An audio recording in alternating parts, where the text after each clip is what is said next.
Today's special எள்ளு puri சேப்புறோம். Sesame puri, அதாவது எள்ளு போட்டு நம்ம பூரி சேப்புறோம். எள்ளு பூரி இதோடு சேர்த்து நம்ம ஒரு பூரி மசாலா, எம்டி பூரி மசாலா, அதாவது உருளைக்கிழங்கு பாய்க்காம ருசியான பூரி மசாலா சேப்புறோம். 5 நிமிஷத்துல அந்த மசாலா ரெடி ஆயிடும். ஸோ எப்படி செய்யுதுன்னு பார்க்கலாமா? வாங்க வீடியோக்குள்ள போகலாம். தேவையான பொருட்கள் 2 கப்பு ஆல் பர்பஸ் ஃப்ளோர், அதாவது கோதுமை மாவு, உப்பு 1 டீஸ்பூன், எண்ணெய் 1 டேபிள் ஸ்பூன்,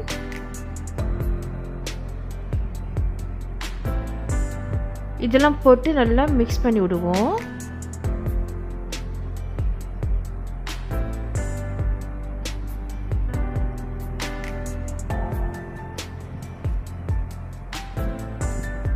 நல்லா மிக்ஸ் ஆயிடுச்சு. இப்போ நம்ம எள்ளு போடலாம். எள்ளு வந்து 1 டேபிள் ஸ்பூன், அதையும் போட்டு நல்லா கலந்து விடுவோம். இன்னைக்கு நம்ம எள்ளு பூரி செய்கிறோம்.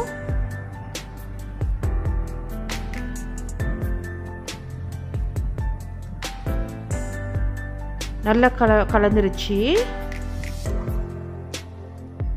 இப்போ நம்ம தண்ணி ஊற்றலாம். 1 கப் தண்ணி எடுத்துக்கங்க. நம்ம 2 கப் மாவுக்கு 1 கப்பு தண்ணி கரெக்டாக இருக்கும்.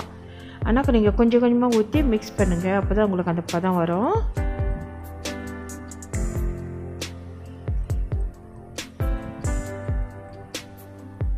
நல்லா மிக்ஸ் பண்ணி விடுங்க. உங்களுக்கு டோ வர வரைக்கும் கொஞ்சம் கொஞ்சமாக தண்ணி ஊற்றுங்க. ஒரு லெவல் டோ வந்துருச்சுனாக்கா அதுக்கு மேலே தண்ணி ஊற்ற வேணாம்.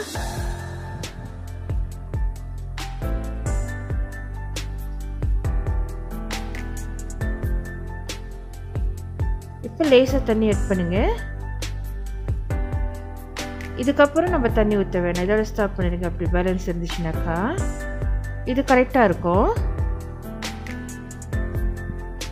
நல்லா மசாஜ் பண்ணி விடுங்க. நம்மளுக்கு அழகான டோ வந்துருச்சு.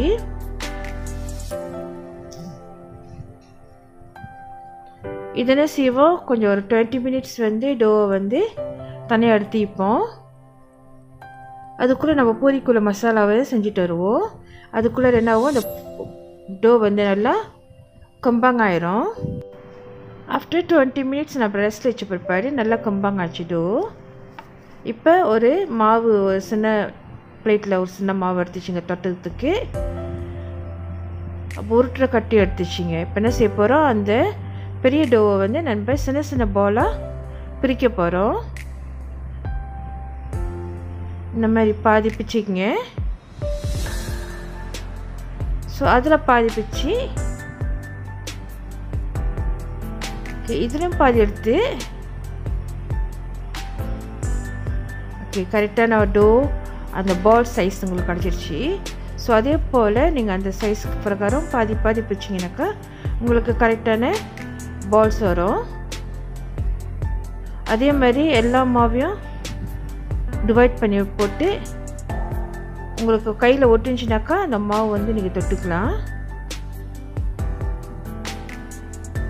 ஸோ சின்ன சின்ன பாலாக பிரித்து வச்சிங்க. அப்போ தான் உங்களுக்கு உருட்டுறதுக்கு ரெடியாக இருக்கும். இப்போது ஒரு வகையாக எல்லாத்தையும் நம்ம பிரித்து நம்மளுக்கு டோ ரெடி ஆயிடுச்சு. இப்போ நம்ம மாவை பிசைவோம்.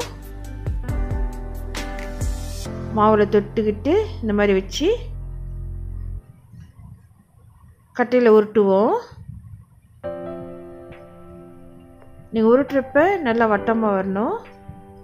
அப்படி உங்களுக்கு மாவு ஒட்டுனுச்சுனாக்கா அப்பப்போ தொட்டுக்குங்க. அந்த டஸ்க்குள்ள மாவு தனியாக சின்ன பிளேட்டில் வச்சுருக்கோல சில தட்டிக்குங்க. தொட்டுக்கிட்டு அப்புறம் உருட்டுனீங்கனாக்கா உங்களுக்கு ஒட்டாமல் அழகாக வரும்.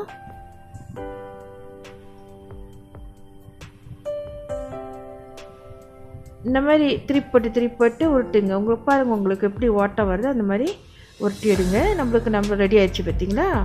ஸோ இதே மாதிரி மற்ற பால்ஸையும் பூரிக்கு உருட்டி எடுத்துருவோம். எந்த கப்பில் வந்து நீங்கள் மாவு அளக்குறீங்களோ, இப்போ நான் 2 கப்பு மாவு எடுத்துருக்கோம். 1 கப்பு யூஸ் பண்ணி அந்த எந்த கப்பை நீங்கள் யூஸ் பண்ணுறோமோ அதே கப்பில் தான் நீங்கள் தண்ணி எடுக்கணும். மற்ற பொருட்களை அளக்கிறதுக்கு சேம் கப் தான் யூஸ் பண்ணணும். ஏன்னா நீங்கள் வேறு கப்பு யூஸ் பண்ணிங்கனாக்கா அந்த மெஷர்மெண்ட் ஓடிடும். ஸோ அதான் 2 கப்பு மாவுக்கு 1 கப்பு தண்ணி கரெக்டாக இருக்குன்னு சொன்னேன். சரிங்களா?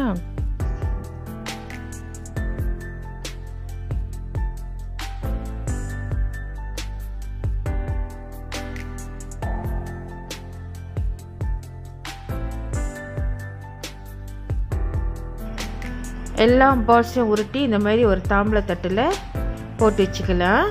இப்போ நம்ம ஃப்ரை பண்ண போகலாம். உருட்டி வச்ச ஒவ்வொரு மாவையும் எடுத்து நம்ம எண்ணெயில் போட்டு பூரி பொரிச்சு எடுக்கலாம். நீங்கள் மாவு போடுறப்ப எண்ணெய் மேலே எடுத்து ஊற்றிங்கனாக்கா பூரி நல்லா அப்படியே புஷ்ஷுன்னு வரும், கும்பாங்க இருக்கும். இங்கே பாருங்களேன். ஸோ இந்த மாதிரி வரும் பூரி. ஸோ ஒவ்வொரு மாவையும் எடுத்து போட்டு உருட்டி வச்சிருக்க மாவு எடுத்து போட்டு நம்ம பொரிச்சு எடுப்போம். பூரி நல்லா வந்து ப்ரௌன் கலராக வந்துச்சுனாக்கா நல்லா வந்துருச்சுன்னு அர்த்தம். நீங்கள் எடுத்து வச்சிடலாம். மாவு உருட்டின மாவு போட்ட பிற்பாடு இந்த மாதிரி எண்ணெய் எடுத்து மேலே எடுத்து இந்த மாதிரி ஊற்றணும். பார்த்துக்குங்க, எண்ணெய் வந்து போதுமான சூடு இருக்கணும். குறைவான சூடு இருந்தாக்கா இந்த மாதிரி கம்பாங்க ஆகாது. போதுமான சூடு இருந்தால் தான் வந்து நல்லா கம்பாங்க ஆகும்.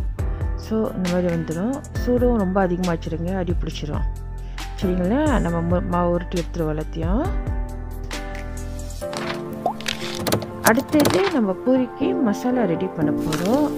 அதாவது எம்டி பூரி மசாலா, உருளைக்கிழங்கு இல்லாமல். ஸோ அது வந்து நம்ம 5 நிமிஷத்துலேயே அவசரத்துக்கு வீட்டில் செஞ்சு பூரிக்கு சைட் டிஷ் கொடுக்கலாம். எப்படின்னு பார்க்கலாமா? வாங்க வீடியோக்குள்ளே. தேவையான பொருட்கள்: ஊசி மிளகா, சோப்பு ஊசி மிளகா 1, கறி லீஃப் 1, வெங்காயம் ஒரு 3 எடுத்து வச்சுங்க. நான் சின்ன வெங்காயம் 3 பாய்க்கிறேன். உளுந்து 1 டீஸ்பூன், சீரகம் 1/2 டீஸ்பூன், சின்ன சீரகம் 1/2 டீஸ்பூன், 5 டேபிள் ஸ்பூன் நான் கடலை மாவு எடுத்து வச்சுருக்கேன். இப்போ நம்ம கடலை மாவில் வந்து கொஞ்சம் தண்ணி ஊற்றி மிக்ஸ் பண்ணி விடுவோம், கொஞ்சம் பேஸ்ட்டாக ஆக்கி விடுவோம்.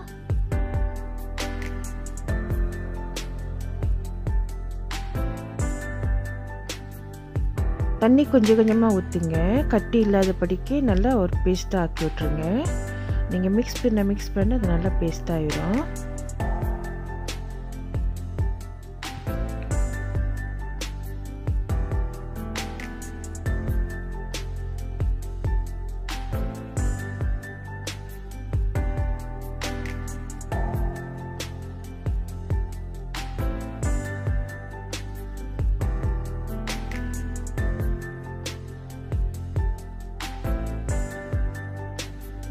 இப்போ நல்லா பேஸ்ட் ஆச்சு.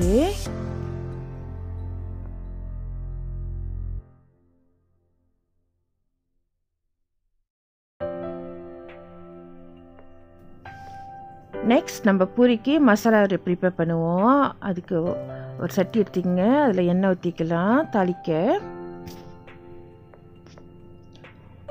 உளுந்து 1 டீஸ்பூன், கடுகு 1/2 டீஸ்பூன், சீரகம் 1/2 டீஸ்பூன். இதெல்லாம் எண்ணெயில் போட்டு கொஞ்சம் தாளிப்போம். கடலைப்பருப்பு 3 டேபிள் ஸ்பூன்,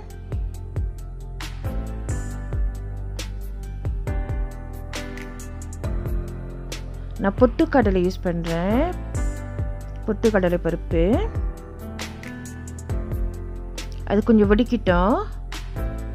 இப்போ நம்ம நறுக்கி வச்சுருந்த வெங்காயம் 3 சின்ன வெங்காயம், கருவேப்பிலையும் நான் ஸ்லைஸாக வெட்டி வச்சுருந்தேன். அப்புறம் சிவப்பு ஊசி மிளகாவை 4 வெட்டி வச்சுருந்தேன். அப்போ தான் இந்த உரப்பு இறங்குன்ட்டு. ஸோ இதெல்லாம் போட்டு நல்லா தாளிப்போம். அந்த அனியன் வந்து வெங்காயம் வந்து நல்லா வாசம் வர வரைக்கும். மஞ்சத்தூள் 1/2 டீஸ்பூன் போட்டுக்கலாம்.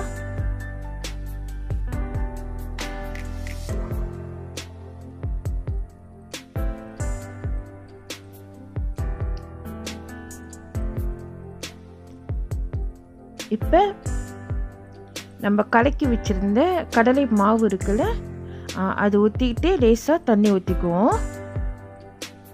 போட்ட உடனே அது வந்து நம்ம கிண்ட ஆரம்பிக்கணும். முடிஞ்சால் அடுப்பு கொஞ்ச நேரம் ஆஃப் பண்ணி வச்சுருங்க, சூடு கொஞ்சம் கண்ட்ரோல் பண்ணுறதுக்காக. தண்ணி ஊற்றி நல்லா கிண்டுங்க. அதை கட்டி ஆவி அடி பிடிக்கிற வாய்ப்பு இருக்குது, அதனால் நீங்கள் கிண்டிக்கிட்டே இருக்கணும். தண்ணி கொஞ்சம் தாராளமாக ஊற்றுங்க. ஸோ அந்த கடலை மாவு வந்து கொஞ்சம் திக்னஸாக குழம்பாக வரும். அது வரைக்கும் கொஞ்சம் கொஞ்சம் தண்ணி தேவைப்பட்டால் தண்ணி ஆட் பண்ணி நீங்கள் கிண்டி விடுங்க. கிண்டி விடுறப்போ உங்களுக்கு தெரியும் அந்த பதம் வந்துருச்சா, அந்த திக்னஸ் வந்துருச்சான்னு தெரியும் உங்களுக்கு. நல்லா குக் ஆயிடுச்சுனாக்கா ஒரு மாதிரி நிறம் மாதிரி கம்பாங்காயிரும். ஸோ இப்போ வந்து நம்மளுக்கு ஒரு லெவல் வந்து இந்த திக்னஸ் வந்துருச்சு, அந்த குழம்போட திக்னஸ் வந்துருச்சு. இப்போ நம்ம கொரியண்டர் லீஃப் நறுக்கிச்சு கொரியண்டர் லீஃப் போட்டுட்டு அடுப்பை அடிச்சிடலாம். தேவைப்பட்டால் உப்பும் கொஞ்சம் ஆட் பண்ணிக்கோங்க. அவ்வளோதான், நம்மளுடைய 5 நிமிஷம் வேலை முடிஞ்சது. அதாவது எம்டி பூரி மசாலா ரெடி. இந்த எம்டி பூரி மசாலாவை நீங்களும் வீட்டில் ட்ரை பண்ணி பாருங்கள். எப்போதும் ஒரே மாதிரி சாப்பிடாம இது ஒரு சைட் டிஷ்ஷாக கொஞ்சம் டிஃப்ரெண்ட்டாக இருக்குது. சாப்பிட்றப்ப இன்னும் டேஸ்ட்டாக இருக்கும். சரிங்களா?